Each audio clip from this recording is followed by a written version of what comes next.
പിന്നെ ആരെങ്കിലും ബന്ധപ്പെടുന്നവർ മനസ്സിലാക്കുക സന്തോഷ് പണ്ഡിറ്റ് അംബാനിയുടെ മോനൊന്നുമല്ല. ഇപ്പോൾ ചില ആളുകൾ പറയുന്നു, സർ ഒരു വലിയ ഓപ്പറേഷൻ ഉണ്ട്, സാർ 45 ലക്ഷം തരും. ഇത് സന്തോഷ് പണ്ഡിറ്റിന് നടക്കില്ല. അല്ലെങ്കിൽ മോളെ കല്യാണം നടത്തി ഇപ്പോൾ വീട് ജപ്തിയാണ് സന്തോഷ് സാറെ 10 ലക്ഷം തരും, നടക്കില്ല. സന്തോഷ് പണ്ഡിറ്റിനോട് ചോദിക്കുമ്പോൾ എന്താണ് വേണ്ടത്? ഒരു തയ്യൽ മെഷീൻ. ഞാൻ പറഞ്ഞത് കുറച്ചും കൂടെ കുഞ്ഞു കാര്യങ്ങളൊക്കെ നടക്കുള്ളൂ. അല്ല സാറേ എനിക്ക് ഇങ്ങനൊരു കുറച്ച് കോളനിയിലൊക്കെ ആണെങ്കിൽ അപ്പോൾ സാർ അവിടെ കുറച്ച് നോട്ട് ബുക്കോ ബാഗോ അല്ലെങ്കിൽ ചില കുട്ടികൾ എന്നോട് ഇങ്ങനെ മേശയൊക്കെ ചോദിക്കും, അലമാറ, കാരണം സാധനങ്ങൾ വെക്കാനൊന്നുമില്ല.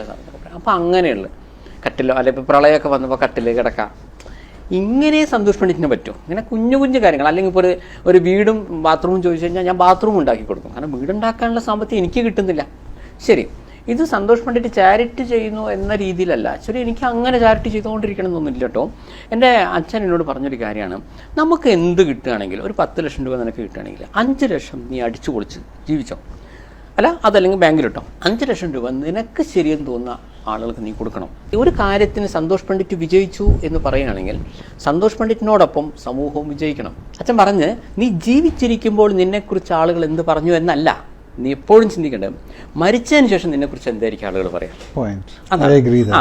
ഏതൊരാൾക്കും റീപ്ലേസ്മെന്റ് ആളുകൾ ചിന്തിക്കുന്നത്. ഒരു സിനിമാ നടനായി ചാരിറ്റി ചെയ്യുന്ന ആളായി, അപ്പം രാഷ്ട്രീയപരമായിട്ട് സന്തോഷ് പണ്ഡിറ്റ് ലെഫ്റ്റ് ആണോ റൈറ്റ് ആണോ?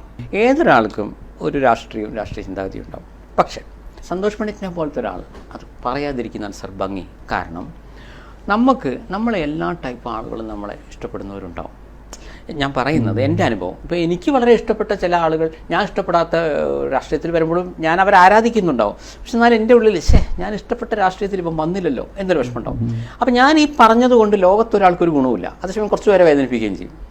സർ പറയാതിരിക്കുന്നതാണ് ഭംഗി. വീട്ടിൽ ഉപയോഗിക്കുന്ന ലാംഗ്വേജാണ് സിനിമയിൽ ഉപയോഗിക്കുന്നത് സന്തോഷ് പണ്ഡിറ്റ് പറഞ്ഞിട്ടുണ്ട്. സന്തോഷ് പണ്ഡിറ്റ് നല്ല പൊതുവിലെല്ലാവരും അവനവൻ്റെ വീട്ടിലെ ലാംഗ്വേജാണ്. ഇപ്പോൾ എന്നോട് ചില ആളുകൾ ചോദിച്ചിട്ട്, ഇപ്പോൾ ഞാൻ കോഴിക്കോട് നിന്നാണ് വരുന്നത്, എൻ്റെ വീട് കോഴിക്കോടാണ്. അപ്പോൾ എന്നോട് ഇപ്പോൾ കോഴിക്കോട് നരിക്കുനിയാണ്. അപ്പോൾ ചിലർ പറയും, നിങ്ങൾക്കൊരു കോഴിക്കോടൻ ലാംഗ്വേജ് ഇല്ലല്ലോ. എന്നോട് ഇപ്പം ഈവൻ ബസ്സെന്നൊക്കെ ചോദിക്കാം, ഇവിടെ അങ്ങനെ കോഴിക്കോടൻ ലാംഗ്വേജ് എന്ന് പറയുന്നില്ല. അപ്പോൾ എന്നോട് മറ്റുള്ള ചില ആർട്ടിസ്റ്റുകൾ കോഴിക്കോട് നിന്ന് വരുന്നവരുടെ, അപ്പോൾ ഞാൻ ഇറ്റ് ഡിപ്പെൻസ്. അത് ചിലപ്പോൾ അവർ ചില പ്രോഗ്രാം ഒരു ക്യാരക്ടറായി അത് ഹിറ്റായി കഴിഞ്ഞാൽ പിന്നെ അതേ ഇത് തന്നെ നടക്കുക. കാരണം ഇപ്പോൾ തിരുവനന്തപുരം ലാംഗ്വേജ് കൊണ്ട് ഹിറ്റായ ഒരു നടനുണ്ട്. അപ്പോൾ അത് കേൾക്കുന്നവരായിരിക്കും ഈ തിരുവനന്തപുരത്തെ ജനങ്ങൾ മൊത്തം ഇങ്ങനെയാണോ, അല്ല അങ്ങനെ വരുന്നുണ്ട്. അപ്പോൾ എന്തുകൊണ്ടോ ഒരു കോഴിക്കോടൻ ലാംഗ്വേജ് എൻ്റെ കയ്യിൽ വന്നിട്ടില്ല എന്ന് പലരും പറയാറുണ്ട്. പക്ഷേ ഞാൻ ഒരു ഡയലോഗ് ചോദിക്കട്ടെ, പറന്നു പോകുന്ന പക്ഷിയെ ഏണി വെച്ച് പിടിക്കാൻ ശ്രമിക്കരുത്, പണി പാടുവന്നു.